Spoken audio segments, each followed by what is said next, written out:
everybody. Welcome to Sundays with the Cherry on top. I'm your host, Cherry. Today's first episode is going to be with Keith Joseph Atkins. He is the new artistic director of the New Black Fest. I don't know why I said new. He's been there since the beginning. But anyway, this week is going to be his festival, and we're going to go inside, and he's going to tell us all about it. No. I knew the answer was no. What are you gonna do? Nothing. You're not gonna be able to do anything. And there's gonna be a clash. Yeah. I mean, I can just feel it. I think the idea of sustainability, just thinking about how like my grandparents and my great grandparents, or our great great grandparents, and all those people, how they survived and endured all types of obstacle, like every single moment of their lives, while they were also trying to sustain some kind of normal life for themselves. Which I think makes the Black experience in this country very, very specific. Yes. And people can't say it's like any other thing on the planet, right? Mm-hmm. And so, because we are descendants of people who have been removed from their motherland and brought to a place that was completely foreign, and then exploited physically, economically, it was complete exploitation. Yet those people, despite all that, still were able to endure, navigate, sustain. See, that's where we come from, y'all. We weren't supposed to be here. So the week is sort of inspired by this idea of what does Black sustainability look like right now, with all the things that are coming at us now that we don't have Obama in leadership anymore. For me, like, curating the week was trying to find voices and new works that were speaking to a certain new level of fearlessness. Nice. Like Afrofuturism, to like exploiting the classics, to like just straight down, like, James Anthony Tyler's piece, Artney Jackson's about, Black working class people in Nevada, and sort of like, Vegas. What I mean? Represent Vegas. Yeah. Vegas. Hey, mama. Okay. Hey, Mama Cherry. That's so great. You know what I mean? And so, like, just finding voices that really are speaking to where we are as a people right now, with this particular, leadership. Each night a different playwright?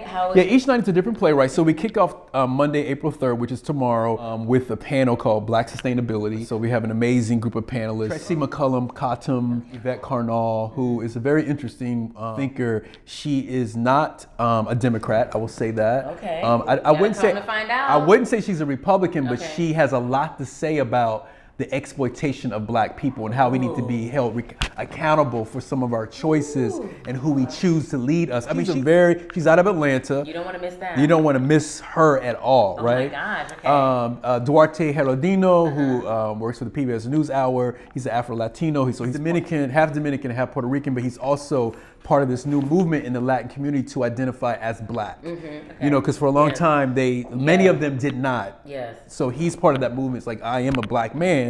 But my family's from the Caribbean, Spanish speaking, or whatever, right? Yeah. So he's on the panel. Dr. Lewis McCoy, Michelle Wilson from Broadway Sweat is moderating. I'm gonna try to get her on the show, y'all. Because she's a smart human being. Smart human being. Very smart. She just joined Twitter too. Make sure you follow her. Yes, please follow Michelle Wilson.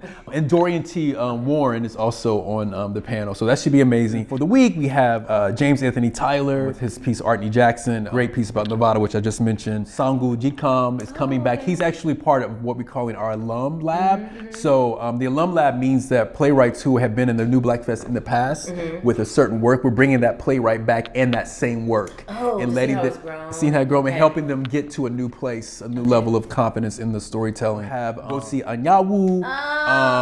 Yes, she has a great. She'll be on the show too as well. Oh yeah, she. That's. You'll learn more about her. I love her. It's a really, really interesting piece about sort of superhero and sort of fantasy and just fearless women warrior. I mean, it's just really, really. You just have to come. You gotta come to that. And Lisa Jessie Peterson has.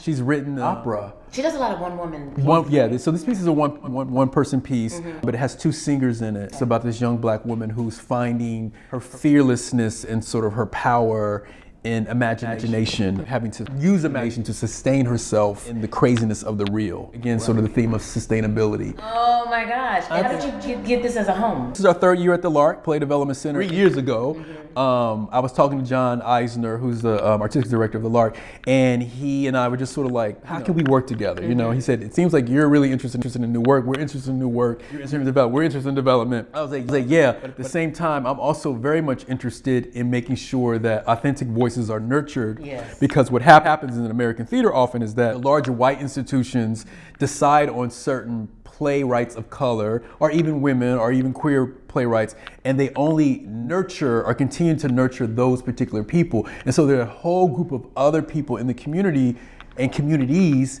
that are not being nurtured, who are not being given opportunities. And I want to be able to, not that I have anything against those who are getting opportunities, because I think that's amazing. I was one of those people at one point, but I also want to, my instinct and my impulse as a human being, as an artist, is always to help open doors for other people. I feel like, you know, if I have access and I have abundance, which is part of my meditation every morning, to share abundance. Yes. And so I want to make sure, I was telling John that I want to make sure that the playwrights that I nurture or help nurture and provide space for are playwrights who are not getting the same attention from other institutions. Yes. So that everyone can have an equal playing field in developing new work and having a voice at the table.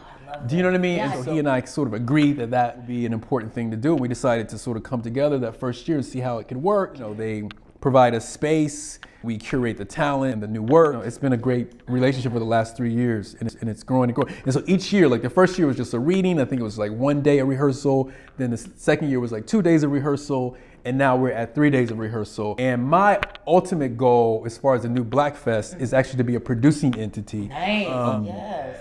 This is like we need yes, more of us there. yeah. I mean, we have the National Black Theater, which is great. We have, you know, we have Billie Holiday, which is sort of like taking a new sort of shape and mission. We need to add the new Black Fest. Yes, and the new Black Fest as well. I mean, I think we all can exist together and even support each other, which is my hope. Which is the goal. Yeah, so we have Hip Hop Theater Festival and High Arts and all that. But yeah, I want to be able to produce some of the work that I've been helping sort of nurture over the last 7 seasons. I think that's So great. Yeah. hopefully this time next year, there will be productions happening. And we will be there behind the scenes. I hope so. Well, tell people where they can go to get tickets or to sign quick. up. Just say that real quick. Say something real quick. You. Me? You want me to say something real quick? Yeah, just All right, just make sure. Yeah. Sorry. I'm just checking the little Yeah, like, no, this is I love good. it, Like, I make love sure. it, I Yeah. love it, yeah. All right. Yeah, I think we're good. Can you say something? Yeah, my name is Keith Joseph Atkins. Yeah. All right, we're all good. I have so many things I want to say. But Okay. the first thing I want to say to you is, where can people go to get the tickets, and how can people? We're gonna edit this and put this up tonight. Okay. But where do people go? Can go get tickets? How do they find you? Okay, so Even if they can't make the festival, how do they find you to collaborate on future things? So if they want to submit something, or if they say, "Hey, I have this play, this great idea." okay, yes. So you can find out about the festival going to our website, thenewblackfest.org. Okay. You can also go to the Lark Playwright Development Center's website. I think it's Okay. the lark.org. I believe, I'm not certain about Just that. type in the Lark. Yeah, just see type what in the happens. Lark Play Development Center. And then It'll take you they there. can RSVP there if they see a night that they want to come to. Right, yeah. I believe that we're pretty full for each night, and that happened actually as soon as we let people know the art. Yeah, so that same case last year. But the thing is, like, I'm the person that even if someone says it's sold out, I would show up anyway, and I always get in. Okay. So I think people should take that kind of mindset. Don't ever let sold out scare you away. Yeah. Like, still roll up. Like, you want to be in there. Like, make sure Roll you get up. in You there. like how you said that, roll Roll up. Like, I'm here. I'm rolled up. And so yeah. So do that because there's always seats that become available. Yeah. And some people may not show, or due to whatever reason. Exactly. We definitely want people to show up for our panel discussion on Black sustainability, which is happening tomorrow at 7 at the 52nd Street Project. Oh, good to know. On 52nd Yeah, we don't Street want you at guys 10th. showing up here. Don't show up here. Go to 52nd Street Project on 10th Avenue. It's just 2 blocks away from 8th. Afterwards, we're gonna have some wine at Artesia Wine Bar. Okay, that's right across the street. Right across the I love street. that place. Okay, Yes, yeah, right across yeah. the street. It's really chill. They're gonna be waiting for us. There's gonna be some ticking vouchers, drinking vouchers. Nice. Okay. Let me see. So this is like, as we all know, Sundays with the cherry on top is very informal, very laid back. So I'm just looking to see if I got all my questions out. I want to make sure. This feels like It Is. Remember Like It Is with Gil Noble? Oh my On gosh. Sundays, I mean, those black talk shows with Gil okay, Noble. my goal is to put this on every Sunday. Oh, yeah. Or on a Sunday. Yes. Twice a month or once a month. I love Sunday talks. See? So that's, thank you. I grew up with that. I grew up with like Gil Noble talking on Sunday, you know. So, well, I think I asked him everything. So, well, I just want to say one thing that people don't know about you. What is it? Because I know you do a lot of genealogy. I want to throw that in there. The thing that people don't know about you is that you do a lot of genealogy work. Yeah, I do a lot of genealogy. So tell me a little bit before we sign off and say goodbye until the next time. How did you get into that, and why, and how does it tie into you artistically in a way that you didn't see coming? Very good question. Yeah, I got into genealogy because, and I want to answer the second question, which I think is really interesting. My grandfather, my mother's father, my maternal grandfather, Clyde Grant Elder Sr., when I was a little kid, he would tell me his family's lineage, genealogy, almost as if he was a griot. Like he didn't have any documents, he didn't have any pictures or anything like that. It was just sort of like he would tell me like his great grandfather and his grandmother and what they did, and a man from Texas and a woman who's Africa. It was like all this stuff that he had that he just gave me. And I would mention it to my other first cousins, and they had no idea what I was talking about. So I was like, oh, he's just telling me this information, right? Don't know what it was that he thought that I would contain this information or retain it. So I grew up with this sense that there was something beyond me and even something beyond my grandparents. Even though I saw them as older people, I was like, there's something else beyond them. Like there's other people, you know what I mean? And they know them, right? Yeah. And so when my grandfather passed away and I was in my late teens, you know, I sort of contained and retained some of this information. I was sharing it with people, and they were like, how do you find that out? Who told you that? I was like, Grandpa told me that, right? And so someone told me that I could go to the Mormon Genealogical Library. This is many years later after that, and look up family information and documentation. So that's what I did. And the first thing I did was to look up all the people my grandfather had ever mentioned to me, right? I start finding them. I was like, oh my God, there's my grandfather's grandfather. His name was Alfred Calvin Elder, and he was the son of a white man. I mean, this is what my grandfather had told me, but I was seeing the documentation. And he was born in Galveston, Texas, and his mother was the daughter of an African woman, and his job as an enslaved child was to sleep at his father's feet to keep him warm. And so, but I saw these pictures, and I saw the birthplace, Texas, mother from Africa. Like I saw all that stuff, right? Father from Scotland, like all that was there. And all the other people that he mentioned, and Georgiana, the second wife of his grandfather, like all those people. And so then from there, I was interested in my grandmother's family, my mom's mom, and sort of researched her family. Her family went back to the 1600s, of free people of color. And I was like, what does that mean? Yeah. You know, and that makes more sense now why she behaved a certain way, and she didn't really talk about blackness except when it came to education and property ownership. Like it, my grandfather talked about blackness as far as culture. She talked about blackness as far as accomplishment. And so it all started making sense, like why and all that. And I wasn't thinking about my own creative fuel. It was just my own personal empowerment. Like it helped me walk with more pride to know that I knew of these things that happened, and I now have names and ages and dates and all that. But then other people started to ask me to do their own genealogy because I was always talking about my genealogy. So I don't even know, you and I talked maybe once or twice, but. I remember you told me like that's like 2013, 2012. Yeah. That's one of my producers. Yes, I'm sorry. Come on in, just say hi real quick. Hey, okay. Wait, by the way, this guy fucking mentored me on my fucking, like that was Wait, no, tell me what how's this full circle? Oh, yeah. Full circle. All right, I mean, hold on, let me try to frame is. And, okay, there you go, yes. Hold up, I'm like that. I don't even know if I can jump in like that. Nope, no, that makes it, no, that's, okay. All right, hold on. I'm gonna do this, yeah. I'm gonna get in the middle real quick. This is the full circle moment. Yeah, full circle. This guy actually back in 2013 was when Leaf Trees Forest went up, and even before then you were mentoring me on that. I remember that. I always like brag about you. I'm like, yo, he's the reason why I actually finished that play. Oh wow! Remember when I had an iPhone 4 and they kept like shutting off, and so it actually like remember it was one of the times you were doing dramaturgy work with me, and it cut off.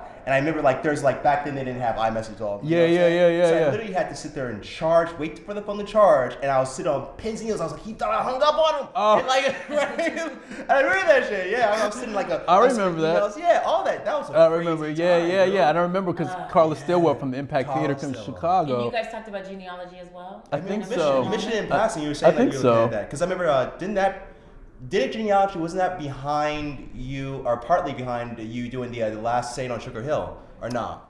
No, it was behind Safe House, my place. Safe House. Yes. Yeah, yeah, He's yeah. had so many plays as well. He's an accomplished Damn. playwright. Just adding that to the mix. I saw that. Brother gotta do what he gotta do. He got to do what he got to do. Always right. Wait, but okay, my Always question right. is for Yeah. you then. How do people find you if they want you to do their genealogy? Which you still have to do mine one Oh, day. yeah. But I how do gotta people ask find you? about mine, too. Oh yeah. Well, I mean, Is this something you want to do, or is this something on hold? Or is it something like you're just like, please stop asking me? I don't know Or why I answer. you got to pay him. you got Yeah. have to be paid because Yeah, it's yeah. time consuming. Yeah. They can just reach out to me. They can just reach out to me at my personal email address. Okay. Yeah, yeah. Well, you got to go through the new Black Fest. Yeah, you got to go to Yeah. the Black. We don't yeah. wanna put that Come out. to the We new don't- Black Fest Yeah. and ask me about genealogy. Yeah, we don't want to put and all we can the talk. personals Right. on. You can get through me, Yeah. through my show, through the Notice blog, That which was is the it. executive producer, or Or- come to the festival and he will tell you. About Yeah, pull me to the side. We can talk about genealogy. And then he'll quote his prices for you. Right. It's also Just quote Right. his prices. Well, okay. Come to the show. Right. Then we can talk. Yeah, you gotta do a little So spike. do You got a that, little spike. Okay, so Yes. we're on our way out. We're about to peace out. He's about to peace out a little bit. But before we go, one of the things that I'm setting up with the show is a segment of cherry picks. At the end, I like to ask you what your cherry pick is, which Okay. is anything that you feel people should go see or eat or go to the restaurant or go to a movie. It could be or go fly to another country or places that you've been you like. But the cherry pick of the week would be for you what?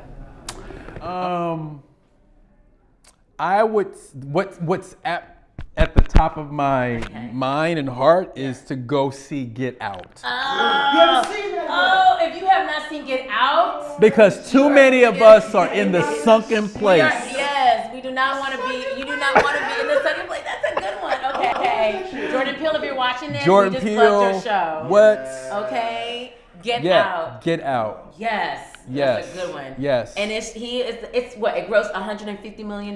Yes. The first original screenplay to do so. Black Power. Yes. Yes. Yes. Anyway, Keith, thank you so much for being my first. Does that? Okay. Anyway. Well, hey, sometimes.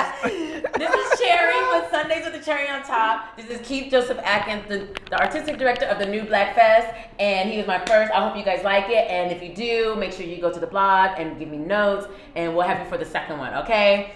Bye. Bye. Yeah.